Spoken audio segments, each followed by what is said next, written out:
Hello student, जब हम बर्नौलीज़ theorem पढ़ते हैं तो एक चीज़ हमारे दिमाग में रहना चाहिए। वो जो लिक्विड्स फ्लो करता है वो एन आइडियल लिक्विड्स होता है, राइट। और जब ये लिक्विड्स फ्लो करता है तो अभी तक हम लोगों ने दो तरह से मैकेनिकल एनर्जी जो पढ़ा था, एक पढ़ा था हम लोगों ने काइनेटिक एनर्जी और एक पढ़ा था पोटेंशियल एनर्जी। यहाँ पे क्या है, प्रेशर जो है, लिक्विड प्रेशर्स की वजह से एक फोर्स जो जनरेट होता है वो फोर्स भी वर्क करता है। यानी यहाँ पे एक तीसरा एनर्जी और ऐड हो जाता है जिसे हम लोग प्रेशर एनर्जी बोलते हैं। तो ये प्रेशर एनर्जी का कॉन्सेप्ट एकदम क्लियर होना चाहिए बच्चों, क्योंकि जब भी लिक्विड्स इन करता है, सपोज ये कोई स्ट्रीम लाइन ट्यूब है, यहाँ से लिक्विड जब इन करेगा तो इस लिक्विड प्रेशर होता है उस लिक्विड्स में, वो प्रेशर क्या करेगा, उस प्रेशर की वजह से एक फोर्स जनरेट होगा उस क्रॉस सेक्शन एरिया पे, F equal to P into A. और दिस फोर्स की वजह से लिक्विड्स क्या करेगा, कुछ जब डिस्प्लेस करेगा लिक्विड्स इस पोजीशन से इस पोजीशन पे, तो क्या करेगा, वर्क करेगा। तो वर्क क्या होता है, इट्स एनर्जी होती है। जो वर्क मेजर्ड किया जाता है वो किस में कन्वर्ट हो जाता है, एनर्जी में हो जाता है।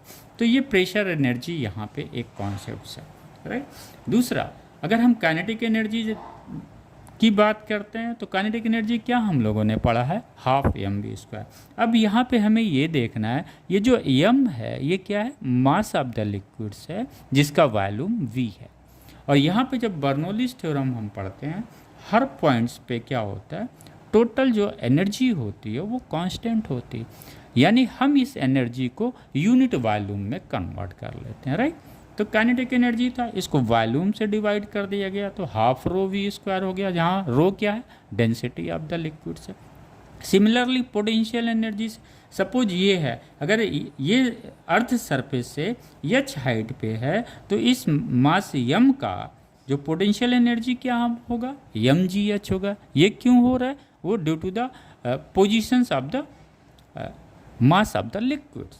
तो ये एम जी एच क्लियर हो गया। सिमिलरली इसको वॉल्यूम से डिवाइड कर दिया गया तो ये क्या हो गया, रो जी एच आ गया। यहाँ पे ये रो जी एच क्या है, due to the positions of the liquids from the earth surface, right. अब बर्नौलीज़ थ्योरम को हम डिफाइन कर रहे हैं तो हम कह सकते हैं, फर्स्ट डेफिनेशन, इसके दो डेफिनेशंस हम कर सकते हैं। फर्स्ट डेफिनेशंस को हम समझते हैं, व्हेन एन आइडियल लिक्विड और gas air flows in a streamlined motion from one place to another place, then at every point of its path the total energy per unit volume remains constant.